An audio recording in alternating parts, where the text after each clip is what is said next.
과학의 역사를 열거하는 데는 다양한 방법이 있습니다. 하지만 인간은 본래 이기적인 동물이기 때문에 인간의 관점에서 다루는 걸 참 좋아하죠. 인간의 관점 중 인류의 인식을 바꾼 기술이라는 관점에서 과학의 역사를 알아보겠습니다. 인류가 과학이라는 지식체계를 만들기 시작한 것은 지금으로부터 약 2500년 전 일입니다. 그 2500년 중 우리가 과학이라고 부를 만한 것을 하기 시작한 것은 이제 300년이 조금 넘었고, 원자보다 작은 세계를 이해할 수 있게 된 현대 과학의 역사는 100년밖에 되질 않았죠. 인류는 이 100년 동안 지구에서 살았던 350만 년 역사를 통틀어 알아낸 것보다 더 많은 것을 알아냈고 또 만들어냈습니다. 하지만 2500년 전 이전에도 중요한 발명들이 몇 가지 있었죠.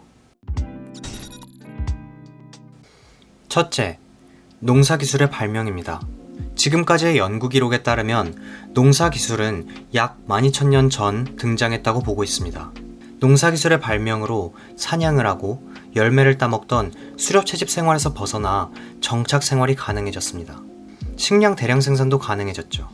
그로 인해 같은 영토 내의 생존 가능 인구를 무려 10배 이상 증가시켰습니다.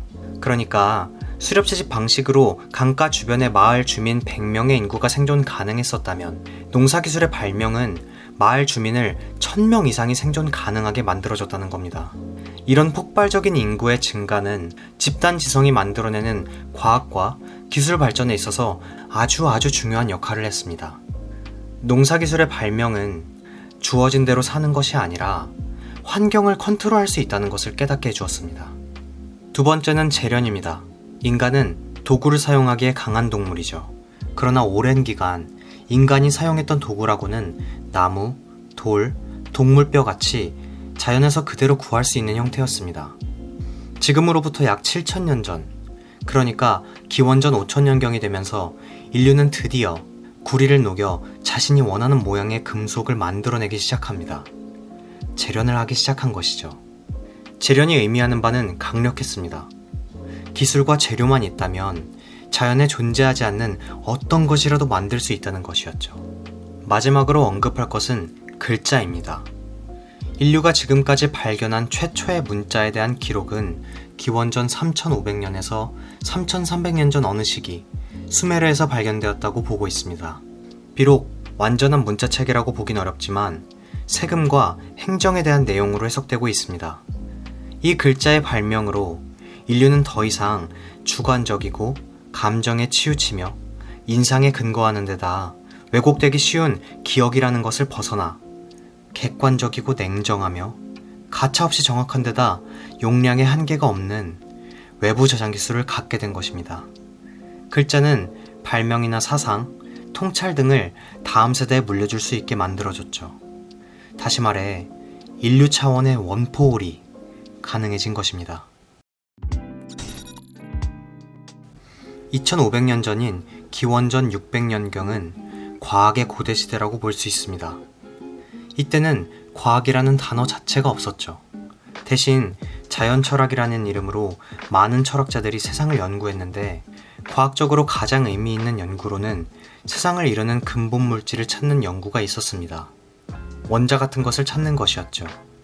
이것을 아르케라고 불렀는데 근본 물질이라고도 하고 근본 원리라고도 했습니다.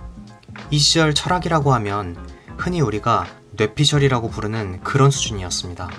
실험과 검증을 거치지 않은, 그냥 내가 곰곰이 생각해보니까 그렇더라 하는 수준이었죠.